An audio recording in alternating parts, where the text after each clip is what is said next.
بسم اللہ الرحمن الرحیم۔ ہم آج کی اپنی اس نشست میں ایک سوال اور اس کے جواب کے بارے میں انشاءاللہ العزیز سیکھیں گے۔ سوال یہ ہے کہ کیا کسی فوت شدہ کی طرف سے قربانی کی جا سکتی ہے؟ کیا رسول اللہ صلی اللہ تعالیٰ علیہ وسلم نے اس بارے میں کچھ فرمایا؟ والد، والدہ یا نبی پاک صلی اللہ علیہ وسلم کی طرف سے یا اپنے کسی عزیز رشتہ دار مسلمان کی طرف سے قربانی کی جا سکتی ہے یا نہیں؟ تو بڑی اچھی طرح اس کا جواب سن لیجئے۔ حضرت علی رضی اللہ تعالیٰ عنہ سے جامع ترمذی میں روایت موجود ہے، 1495 روایت کا نمبر ہے۔ حضرت علی رضی اللہ تعالیٰ عنہ سے جو روایت ہے، حضرت علی رضی اللہ تعالیٰ عنہ 2 مینڈوں کی قربانی کیا کرتے تھے، ایک کی نبی صلی اللہ تعالیٰ علیہ وسلم کی طرف سے اور دوسرے کی اپنی طرف سے۔ حضرت علی رضی اللہ تعالیٰ عنہ سے اس کے بارے میں سوال کیا گیا تو انہوں نے فرمایا کہ مجھے نبی صلی اللہ تعالیٰ علیہ وسلم نے اس کا حکم فرمایا تھا، اس لیے میں کبھی اس کو نہیں چھوڑتا۔ امام حاکم اور علامہ ذہبی رحمہم اللہ تعالیٰ نے اس حدیث کو صحیح قرار دیا ہے۔ اس روایت سے یہ پتہ چلا کہ ایک تو نبی پاک صلی اللہ تعالیٰ علیہ وسلم کے لیے قربانی کرنا جامع ترمذی کی اس روایت سے ثابت ہو گیا، بلکہ خود رسول اللہ صلی اللہ تعالیٰ علیہ وسلم نے حضرت علی سے فرمایا، آج کوئی امتی نبی پاک صلی اللہ تعالیٰ علیہ وسلم کی طرف سے قربانی کرنا چاہے تو بالکل کرنی چاہیے۔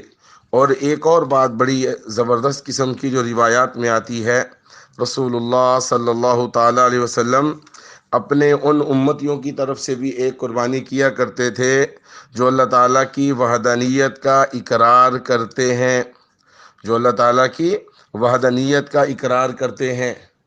اور آپ صلی اللہ تعالیٰ علیہ وسلم ایک قربانی اپنے ان امتیوں کی طرف سے بھی کرتے تھے جو دین اسلام کی نشر و اشاعت میں مصروف رہتے، جو دین اسلام کی نشر و اشاعت میں مصروف رہتے۔ مسند احمد اور مسند احمد کی روایت نمبر 25843، 25843 روایت کا نمبر ہے۔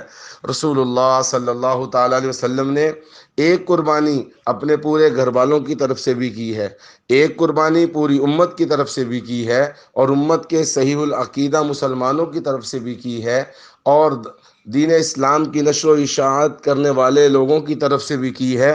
اور آپ صلی اللہ تعالیٰ علیہ وسلم نے ایک قربانی آل محمد صلی اللہ تعالیٰ علیہ وسلم کی طرف سے بھی کی ہے۔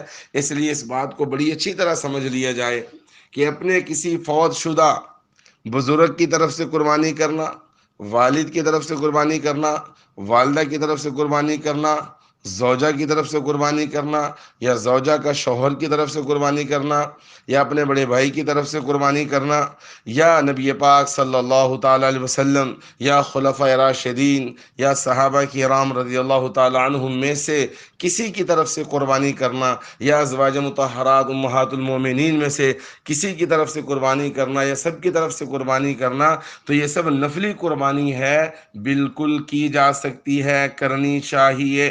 جو نبی ہمیں نہیں بھولے صلی اللہ علیہ وسلم، ہم اپنے اس نبی صلی اللہ تعالیٰ علیہ وسلم کو کیوں بھول جائیں؟ تو اس لیے بڑی اچھی طرح یاد رکھ لیا جائے۔ اور یہاں ایک اور بات عرض کر دوں کہ جب ہم یہ بات کرتے ہیں کہ جی قربانی میں اپنے والد صاحب کے نام پہ کر رہا ہوں، اپنی والدہ کے نام پہ کر رہا ہوں، نبی صلی اللہ علیہ وسلم کے نام پر کر رہا ہوں، بس تھوڑی سی تصحیح کر لیجئے درستگی عقیدہ کے لیے۔ یہ میں والد صاحب کی طرف سے کر رہا ہوں اللہ کے نام پر، یہ میں والدہ کی طرف سے کر رہا ہوں اللہ کے نام پر، اور یہ میں نبی پاک صلی اللہ علیہ وسلم کی طرف سے کر رہا ہوں اللہ کے نام پر، یہ میں اماں جان عائشہ رضی اللہ عنہ، اماں جان خدیجہ رضی اللہ عنہ وغیرہ وغیرہ، یہ میں آپ صلی اللہ تعالیٰ علیہ وسلم کی ازواج مطہرات کی طرف سے کر رہا ہوں اللہ کے نام پر۔ تو اللہ تبارک و تعالیٰ مجھے اور آپ کو واجب قربانیوں کی فکر کے ساتھ ساتھ نفلی قربانیوں کی بھی توفیق نصیب فرمائے۔ اور یاد رکھیے ایک بات، اپنی واجب قربانی پہلے کرنی ہے، نفلی قربانی کسی کی طرف سے بعد میں ہے۔ ہاں اگر ذمے میں قربانی واجب نہیں ہے، صاحب وسعت نہیں ہے ابن ماجہ کی روایت کے مطابق، تو پھر وہ نفلی قربانی جس کی بھی طرف سے کرنا چاہے تو کر سکتا ہے۔ اللہ تعالیٰ مجھے اور آپ کو عمل کی توفیق نصیب فرمائے، آمین۔ وآخر دعوانا ان الحمد للہ رب العالمین۔